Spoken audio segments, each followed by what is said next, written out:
আসসালামু আলাইকুম প্রিয় দর্শক, সবাই কেমন আছেন? চলে আসলাম আজকের এই মুহূর্তের খুবই গুরুত্বপূর্ণ ঝড় বৃষ্টি, কালবৈশাখী, শিলাবৃষ্টি এবং আবহাওয়ার বিশেষ গুরুত্বপূর্ণ আপডেট নিয়ে।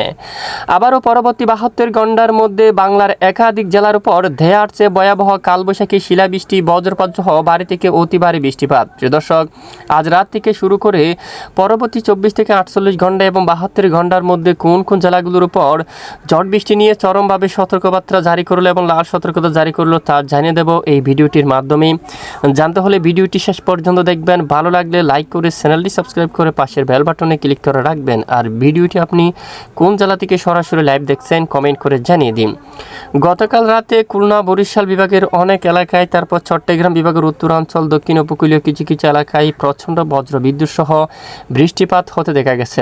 এছাড়া আজ রাতে বাংলার আকাশ প্রায় পরিষ্কার রয়েছে, তবে ভারতের পশ্চিমবঙ্গের উপর কিছুটা মেঘমালা তৈরি হচ্ছে। রাতের মধ্যে দেশের দুয়েক অঞ্চলে কালবৈশাখী, বজ্র বিদ্যুৎ সহ বৃষ্টিপাত আঘাত আনার সম্ভাবনা দেখা যাচ্ছে। এর মধ্যে বরিশাল, ঢাকা, খুলনা বিভাগের কয়েকটি অঞ্চল জুড়ে বিক্ষিপ্ত আকারে বজ্র সহ বৃষ্টিপাত হওয়ার সম্ভাবনা রয়েছে। আগামীকাল বিশেষ করে শুক্রবার 20 মার্চ দেশের বেশ কিছু এলাকায় আকাশ আংশিক মেঘলা সহ পরিষ্কার থাকতে পারে। ময়মনসিংহ, জামালপুর, রংপুর, আলিপুরদুয়ার, সৈয়দপুর, তারপর কুড়িগ্রাম, এদিকে দেখুন জলপাইগুড়ি, শিলিগুড়ি হালকা আকাশ মেঘলা হতে পারে।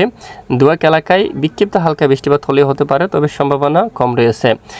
তবে আগামী 20 তারিখ রাত থেকে শুরু করে বিশেষ করে শনিবার 21 মার্চের মধ্যে আবারও বাংলার বেশ কিছু অঞ্চল জুড়ে ধেয়ে আসছে বজ্রবিদ্যুৎ সহ ভারী বৃষ্টি এবং আগামী 21-22 তারিখ নাগাদও বাংলার একাধিক এলাকায় বজ্রবিদ্যুৎ সহ মাঝারি থেকে ভারী বৃষ্টি নিয়ে সতর্কবার্তা জারি করা হয়েছে। এর মধ্যে 20 তারিখ 21 তারিখ নড়াইল এবং যশোর, মাগুরা এই অঞ্চলে, ঝিনাইদহর দিকে এবং কাছাকাছি অঞ্চলে, ফরিদপুর, রাজবাড়ী এখানে বৃষ্টিপাত হতে পারে। মুন্সিগঞ্জ, টাঙ্গাইল, তারপর সিরাজগঞ্জ হালকা বৃষ্টিপাত হতে পারে। পাবনা, কুড়িগ্রাম, তারপর এখানে কুষ্টিয়া সহ বিক্ষিপ্ত আকারে হালকা মাঝারি বৃষ্টিপাত হওয়ার সম্ভাবনা। পাশাপাশি কয়েকটি অঞ্চলে কালবৈশাখী আঘাত আনতে পারে এবং শিলাবৃষ্টি হওয়ার সম্ভাবনা দেখা যাচ্ছে। এবং শনিবার 21 মার্চ নাগাদ রংপুর বিভাগের অধিকাংশ এলাকায় বৃষ্টিপাতের সম্ভাবনা দেখা যাচ্ছে। পাশাপাশি বিশেষ করে বাংলাদেশের মধ্য অঞ্চল, ঢাকা বিভাগ থেকে শুরু করে বিশেষ করে উত্তরাঞ্চল, ময়মনসিংহ, নেত্রকোনা এই এলাকায় ভয়াবহ বৃষ্টিপাতের সম্ভাবনা। কিশোরগঞ্জের দিকে রয়েছে, তারপর টাঙ্গাইল এবং সিরাজগঞ্জ, এখানে জামালপুর, শেরপুর এই জেলাগুলোর উপর, সরিষাবাড়ি, নকলা, ফুলপুর এখানে দেখুন একাধিক এলাকায় বজ্রসহ মাঝারি থেকে ভারী বৃষ্টি হতে পারে। তারপর রয়েছে রংপুর, অলিপুর, তারপর রয়েছে এখানে দেখুন লালমনিরহাট, নীলফামারী, সৈয়দপুর, তারপর এখানে বোদা, পঞ্চগড়, তারপর এখানে জলপাইগুড়ি, শিলিগুড়ি, তারপর এখানে আর উত্তরের বেশ কিছু এলাকায়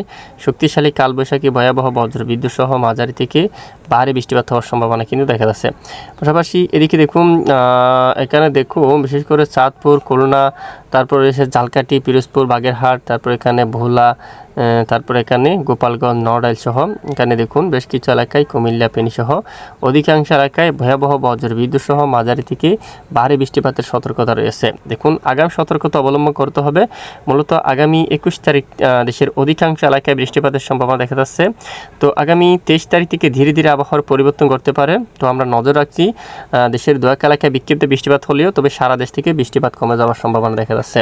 তো এ হচ্ছে মূলত আজকের আবহাওয়ার বিস্তারিত আপডেট। এতক্ষণ আমাদের সাথে থাকার জন্য অসংখ্য ধন্যবাদ।